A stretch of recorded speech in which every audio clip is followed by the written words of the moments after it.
Hi all, welcome to my channel sister family vlog. நம்ம சேனலில் இன்றைக்கி டேஸ்டியான ஹெல்த்தியான பிரண்டை சட்னி எப்படி செய்கிறதுன்னு பார்க்க போகிறோம். இந்த சட்னியை பெரியவங்கள்லேருந்து குழந்தைங்க வரைக்கும் எல்லோரும் சாப்பிட்லாம். எலும்பு வளர்ச்சிக்கு ரொம்பவும் நல்லது. இந்த சட்னி சாப்பிட்றதால பசி அதிகமாகும். அதனால் வாரத்தில் ஒரு டைம் சாப்பிட்றதே போதுமானது. கையில் தேங்காய் எண்ணெய் தேய்ச்சிட்டு இப்போ பிரண்டையை க்ளீன் பண்ண ஸ்டார்ட் பண்ணிடலாம். இந்த மாதிரி தான் க்ளீன் பண்ணணும். அதை உரிக்கும் போது நார் மாதிரி வரும் இந்த 4 பக்கமும் எண்டில். அந்த மாதிரி பார்த்து க்ளீன் பண்ணிக்கணும். பிரண்டையில் பிஞ்சு தான் அதிகமாக எடுத்துக்கணும். ரொம்ப முத்திருச்சுன்னா அந்த இதை யூஸ் பண்ணக்கூடாது. அதுலேருந்து நாராக வரும். சட்னி சாப்பிட முடியாது. இந்த மாதிரி கத்தியை வச்சு க்ளீன் பண்ணிக்கலாம்.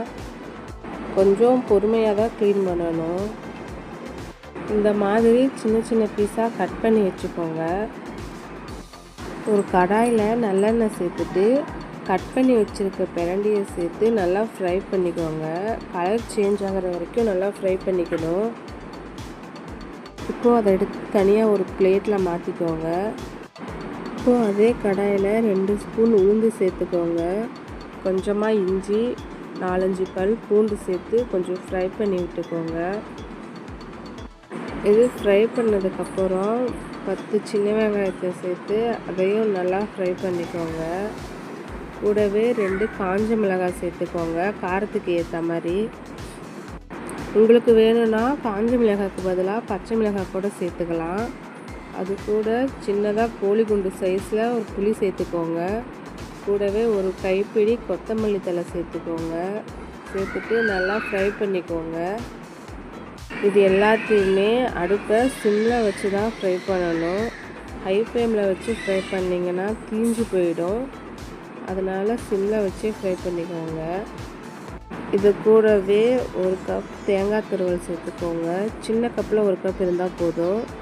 இதையும் சேர்த்துட்டு நல்லா ஃப்ரை பண்ணிக்கோங்க.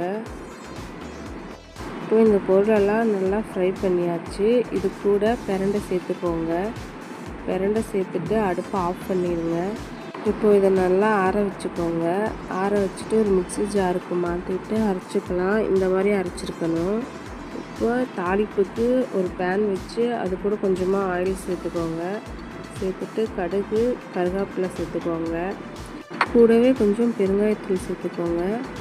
இப்போ அந்த தாளிப்பை அப்படியே சட்னியில் சேர்த்துருங்க. அவ்வளோதான், டேஸ்டான ஹெல்த்தியான பிரண்டை சட்னி ரெடி ஆகிடுச்சு. இந்த சட்னி இட்லி, தோசை, சாதம் எல்லாத்துக்குமே ஏற்ற ஒரு சைட் டிஷ்ஷாக தான் இருக்கும். கண்டிப்பாக இந்த சட்னியை ட்ரை பண்ணி பாருங்கள்.